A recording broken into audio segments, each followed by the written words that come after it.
وسلام علی عبادہ الذین اصطفیٰ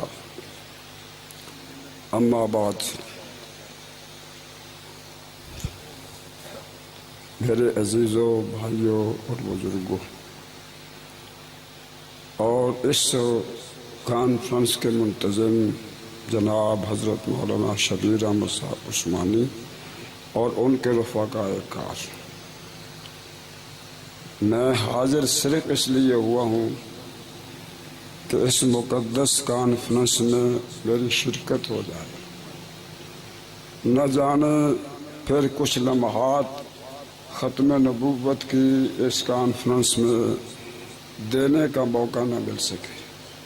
پیران سالی کے باوجود، نہ آ سکنے کے باوجود، میں نے ضروری سمجھا ہے کہ رات تو شاید میں نہ جا سکوں، دن میں حاضر دیا تاکہ آپ اور قاری صاحب کم از کم میرے گواہ بن جائیں کہ میں نے ختم نبوت کی کانفرنس میں شرکت کی تھی۔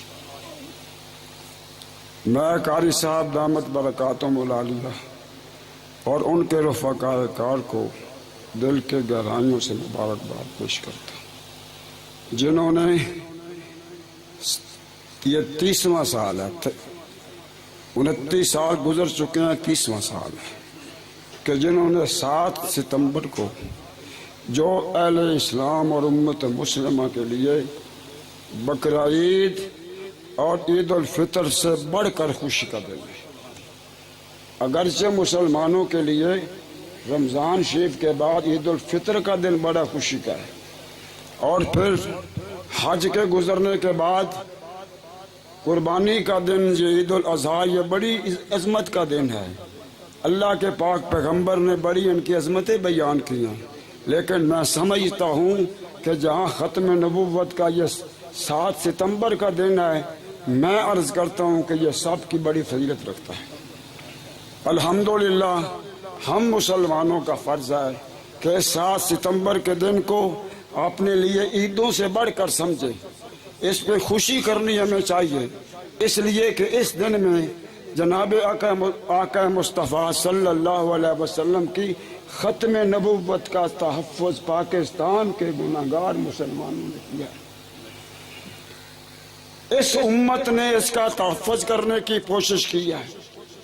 اس وقت کی اسمبلی، اس وقت کے ممبر، اس وقت کا فرمان روا بلا شبہ ہم سب مسلمانوں کی مبارکباد کا مستحق ہے کہ جنہوں نے ختم نبوت کی اس ترمیم کو منظور کیا اور ہمیشہ کے لیے قادیانیوں کو امت غیر مسلمہ قرار دے کر مسلمانوں سے علیحدہ کر دیا۔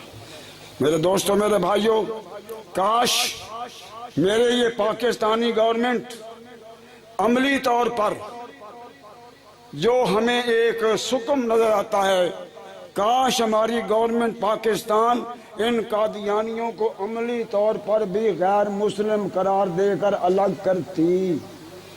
جیسے ہندو الگ ہیں، جیسے عیسائی الگ ہیں، جیسے سکھ الگ ہیں، پارسی الگ ہیں، میرے دوستو وہ تو کافر ہے ہی تھے، یہ مرتد ہے، یہ ان کا کفر ان کے کفر سے بدترین قسم کا بڑھ کر کفر ہے۔ ان کو الگ کرنا ہماری گورنمنٹ کا یہ فرض ہے۔ ہم درخواست کریں گے اس موجودہ وزیر اعظم سے، اگرچہ وہ عارضی وزیر اعظم ہے، لیکن اگر وہ یہ عارضی وزیر اعظم ہونے کی حیثیت سے اس کا عملی نمونہ پیش کر کے چلا جائے تو میں سمجھتا ہوں وہ سب سے عظیم ہوگا۔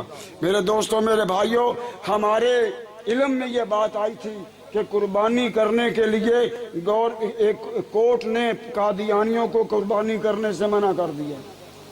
ہمیں یہ پتہ نہیں ہے کہ چناب نگر میں اس پر عمل درآمد ہوا کہ نہیں۔ اگر عمل درآمد ہوا ہے، جنہوں نے کرایا ہے میں ان کو مبارکباد پیش کرتا ہوں، اور اگر کنہوں نے اس پر عمل درآمد نہیں کیا تو میں ان پر اظہار افسوس کرتا ہوں۔